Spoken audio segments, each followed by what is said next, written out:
Approach, luck या सिर्फ talent? क्या वसीम अकरम इनमें से किसी एक चीज़ के बल पर पाकिस्तानी क्रिकेट टीम में आए या इन तीनों ने अपना किरदार अदा किया?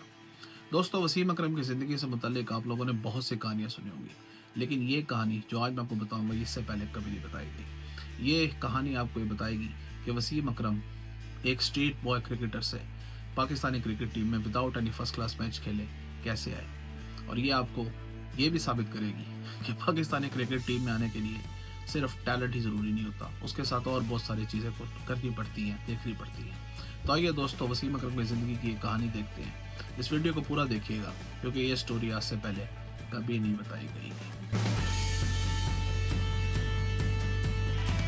मैं वसीम अकरम की अनटोल्ड स्टोरी कैसे जानता हूँ? वो इस तरह कि मैं भी उसी एरिया में यानी कि मजंग में पला पड़ा हूँ जहाँ पर वसीम अकरम ने अपनी ज़िंदगी के 17 साल गुजारे। और ये कहानी जो कि मैं आपको समराइज फॉर्मेट पे पेश कर रहा हूँ उन लोगों से मैंने सुनी है जिन लोगों ने वसीम अकरम के साथ या तो क्रिकेट खेली या वो उनके मोहल्लेदार थे या फिर वसीम अकरम के साथ स्कूल में पढ़ते थे। और इन्हीं लोगों के सोर्स से ये कहानी मैं आप तक पहुँचा रहा हूँ जो आज से पहले कभी नहीं बताई गई। वसीम अकरम मजंग में अपनी नानी के घर रहते थे। अब आप ये पूछेंगे कि वसीम अकरम अपनी नानी के घर में क्यों रहते थे, तो वो इसलिए क्योंकि वसीम अकरम के वालिद चौधरी मोहम्मद अकरम और उनकी वालदा के दरमियान तलाक हो चुकी थी। इन दोनों की मोहब्बत की शादी थी और वो चल नहीं सकी अनफॉर्चुनेटली। वसीम अकरम के वालिद एक काफ़ी अमीर आदमी थे और वो मॉडल टाउन लाहौर के एक पॉश एरिया में अपनी कोठी के अंदर रहते थे। तलाक की शर्त के मुताबिक वसीम अकरम के दोनों बड़े भाई नदीम अकरम और नीम अकरम अपने वालिद साहब के साथ रहते थे और वसीम अकरम और उनकी छोटी बहन अपनी वालदा के साथ मजंग में अपनी नानी के घर रहते थे। वसीम अकरम ने मजंग के इलाके से ही अपनी क्रिकेट की शुरुआत की। मजंग की गलियों में, मजंग के बाज़ारों में और वहाँ पर मौजूद government high school Mazang Lahore की मिट्टी से हटी हुई ग्राउंड में वसीम अकरम ने अपनी क्रिकेट की शुरुआत की और यहीं से शुरू हुआ सुल्तान और स्विंग का क्रिकेट का सफ़र।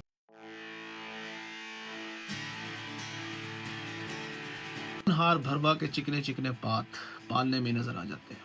वसीम अकरम ने स्ट्रीट क्रिकेट में तहलका मचा दिया। वसीम अकरम के साथ खेले गए उनके एक दोस्त ने मुझे बताया कि वसीम अकरम शर्त लगाकर जहां बॉल का ठप्पा मारने का कहा जाता था ठप्पा मारते थे। और टेप बॉल हो, सॉफ्ट बॉल हो या प्लास्टिक बॉल, वसीम अकरम किसी भी बॉल को स्विंग कर सकते थे।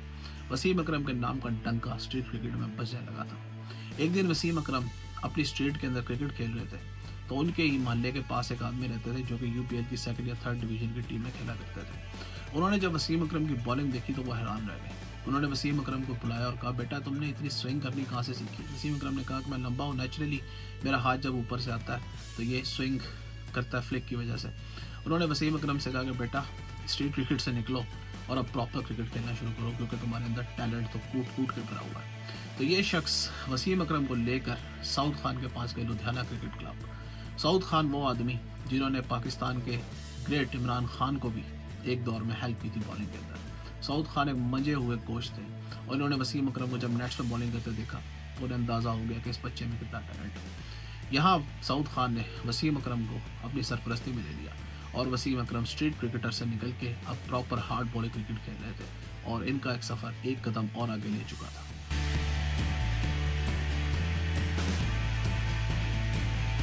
विंग एनू आखी कि 6 छड़ जे वो मैनू एक छक्का भी मार गया तो मैं उन्होंने अपना प्यो मर लाना। दोस्तों, ये डायलॉग वसीम अकरम ने कब बोला?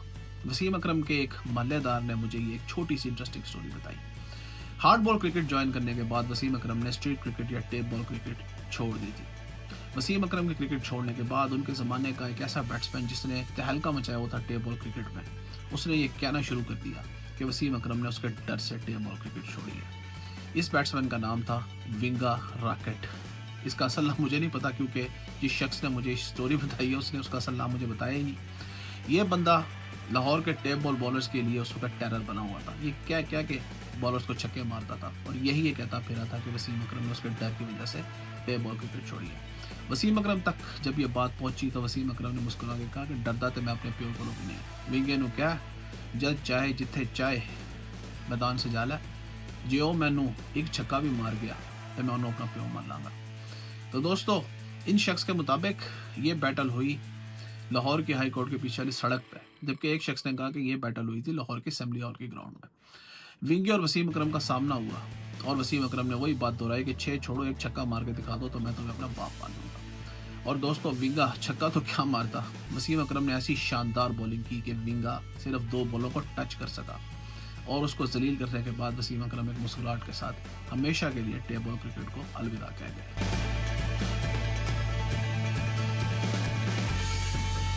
साउथ खान की सरपरस्ती में वसीम अकरम के क्रिकेट में बहुत निखार पैदा हो रहा था। वसीम अकरम की बॉलिंग बेहतर से बेहतर हो रही थी। वसीम अकरम का नाम अब क्लब क्रिकेट में जाने लगा था।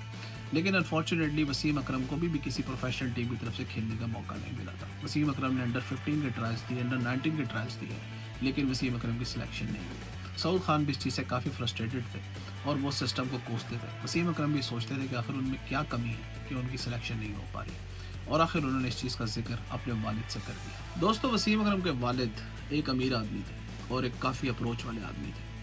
उनको जब पता चला कि वसीम अकरम ने बहुत से ट्रायल्स दिए हैं, बहुत जगह पे कोशिश की है, तो उन्होंने वसीम अकरम को एक दिन अपने पास बुलाया और उनसे कहा कि वो उनके लिए कुछ करना चाहते हैं। वसीम अकरम के वालिद उस ज़माने के सुपरस्टार फास्ट बॉलर सरफराज नवाज़ को जानते थे, क्योंकि सरफराज नवाज़ का ताल्लुक भी मुजंग से ही है। वो सरफराज नवाज़ को फैमिली के थ्रू जानते थे। उन्होंने सरफराज नवाज़ से वसीम अकरम का जिक्र किया। वसीम अकरम का जिक्र सुनने के बाद सरफराज नवाज़ ने एक दिन उन्हें अपने नेट पे बुलाया और वसीम अकरम की बॉलिंग देखी। इसको देखकर वो बहुत इंप्रेस हुए। सरफराज नवाज़ ने वसीम अकरम को घर भेज दिया और वसीम अकरम के वालिद से कहा कि वो कॉल करेंगे उस अपॉर्चुनिटी के लिए जो कि वसीम अकरम को दी जा सकती है। और फिर दोस्तों वो अपॉर्चुनिटी वसीम अकरम को एक दिन मिल गई।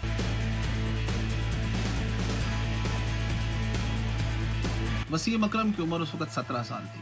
पाकिस्तान की टीम दौरा न्यूजीलैंड की प्रैक्टिस कर रही थी और लाहौर में कज़ाफ़ी स्टेडियम में प्रैक्टिस कर रही थी। वसीम अकरम के वालिद, जैसा कि मैंने आपको पहले बताया, उन्होंने सरफराज नवाज़ से बात की थी। सरफराज नवाज़ के एक जानने वाले इस नेट सेशन के ऑर्गेनाइजर्स में से थे।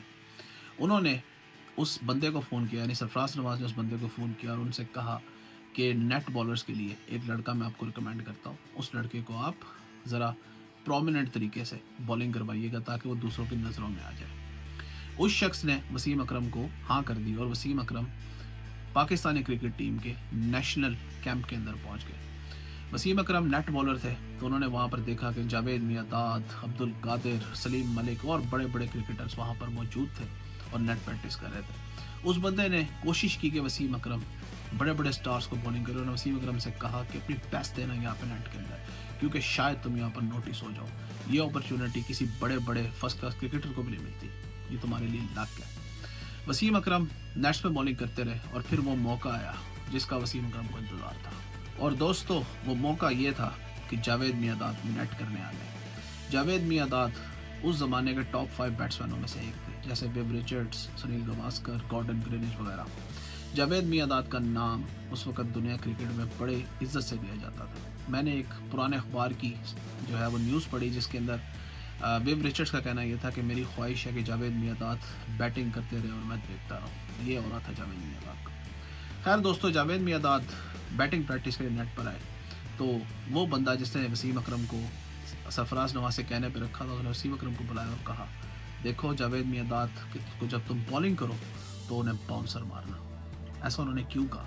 ऐसा उन्होंने इसलिए कहा था क्योंकि इस नेट सेशन से कुछ अर्सा पहले प्रैक्टिस के दौरान जावेद मियांदाद के सर पे बॉल लगा था और जावेद मियांदाद जो है वो कंकशन हो गई थी। जावेद मियांदाद जो है वो तकरीबन 3 या 4 हफ्ते की ब्रेक के बाद बैटिंग करने आ रहे थे और ऑब्वियसली जब बंदा एक हेड इंजरी से रिकवर करके वापस आ रहा होता है तो थोड़ा जिटरी होता है। जावेद मियांदाद को बाउंसर मारने के लिए जब उस बंदे ने वसीम अकरम से कहा तो वसीम अकरम थोड़ा झिझके कि यार मैं इतने बड़े बैट्समैन को बाउंसर कैसे मारूंगा, लेकिन उस बंदे ने कहा कि तुम्हें बाउंसर ही मारना है।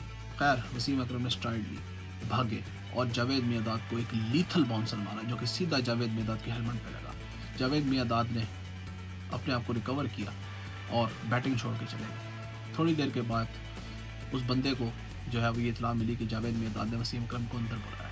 वसीम अकरम जावेद मियांदाद से मिलने जब अंदर गए तो जावेद मियांदाद ने पहले तो उनकी बॉलिंग की तारीफ़ की, उसके बाद कहा कि तुम फर्स्ट क्लास खेलते हो। जब वसीम अकरम ने कहा मैंने फर्स्ट क्लास नहीं खेली, वो बड़े हैरान हुए। उन्होंने कहा कि यार तुम्हारी बॉलिंग का जो रिदम और तुम्हारा जो रन अप और तुम्हारी जो बॉलिंग में स्पीड है वो एक फर्स्ट क्लास क्रिकेटर से बहुत बेहतर है। तुम तो एक तरह से रेडी हो इंटरनेशनल क्रिकेट खेलने के लिए। वसीम अकरम मुस्कुराए और कोई जवाब नहीं दिया। उसके बाद दोस्तों वो हुआ जिसका किसी को अंदाज़ा भी नहीं था।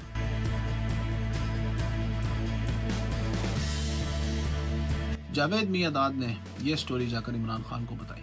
इमरान खान जो कि अपनी फिटनेस से काफ़ी परेशान थे और पाकिस्तान के लिए यंग फास्ट बॉलर्स की तलाश में थे, उन्होंने वसीम अकरम को एक अपॉर्चुनिटी देने का फैसला किया। वसीम अकरम को दोबारा नेट्स में बुलाया गया और वसीम अकरम को इमरान खान और जावेद मियांदाद के सामने बॉलिंग कराने का मौका मिला। वसीम अकरम ने अपने टैलेंट का भरपूर मुजाहरा किया, क्योंकि बहरहाल टैलेंट तो उनमें था और वो अपॉर्चुनिटी उनको मिल गई। उन्होंने अपना टैलेंट दिखाया और इमरान खान ने खड़े हुए कहा, आई नीड दिस बॉय। और इस तरह वसीम अकरम बगैर कोई फर्स्ट क्लास क्रिकेट खेले पाकिस्तानी क्रिकेट टीम में आ गए। उस ज़माने में सिलेक्शन, कोच, हर चीज़ इमरान खान थे। उसके बाद की स्टोरी तो दोस्तों को पता है कि इमरान खान ने वसीम अकरम को अपने अंडर लिया, अपने अंडर ट्रेन किया, अपने नीचे खिलाया और वसीम अकरम को एक ऐसा हीरा बनाया जिसने अगले 19 से 20 साल तक पाकिस्तानी क्रिकेट पर राज किया और पाकिस्तान ही नहीं बल्कि दुनिया के ग्रेटेस्ट फास्ट बॉलर्स में अपना नाम बनाया। तो दोस्तों, ये स्टोरी आपको क्या बताती है कि वसीम अकरम एक टैलेंटेड बॉलर थे। वसीम अकरम बचपन से खुदादाद सलाहियतों के मालिक थे, लेकिन पाकिस्तान का सिस्टम ऐसा है कि इंसान जितना मर्जी टैलेंटेड हो, जब तक उसको राइट प्लेस, राइट टाइम और राइट अपॉर्चुनिटी ना मिले, वो बंदा पाकिस्तानी टीम में नहीं आ सकता। वसीम अकरम, शायद वसीम अकरम ना होते अगर उनके वालिद ने सरफराज नवाज से कह के उनको नेशनल टीम के जो है वो नेट सेशन में ना भेजा होता। कितने ही शायद ऐसे वसीम अकरम हो जो इस अपॉर्चुनिटी ना मिलने की वजह से पाकिस्तान में ज़ाया हो गए। आई होप कि स्टोरी आपको पसंद आई होगी और हम इस दुआ के साथ इस वीडियो ख़त्म करते हैं कि पाकिस्तान का क्रिकेट स्ट्रक्चर बेहतर हो और लोग सिर्फ अपने टैलेंट की बेस के ऊपर ही टीम में आ सकें। वसीम अकरम के लिए जो उनके वालिद ने किया वो एक बहुत बड़ा काम था और मैं उनके वालिद का एज ए पाकिस्तानी शुक्रिया अदा करता हूँ कि उन्होंने पाकिस्तान के लिए एक बहुत बड़ी खिदमत की और एक बहुत बड़े टैलेंट को बहुत पहले पाकिस्तान खिलवा दिया, वरना शायद वो टैलेंट पाकिस्तान ना खेलता और ज़ाया हो जाता। ज़बरदस्त स्टोरी थी कि नहीं दोस्तों? लाइक और कमेंट कीजिए और सब्सक्राइब कीजिए अगर आप इस तरह की और स्टोरी सुनना चाहते हैं। Thank you.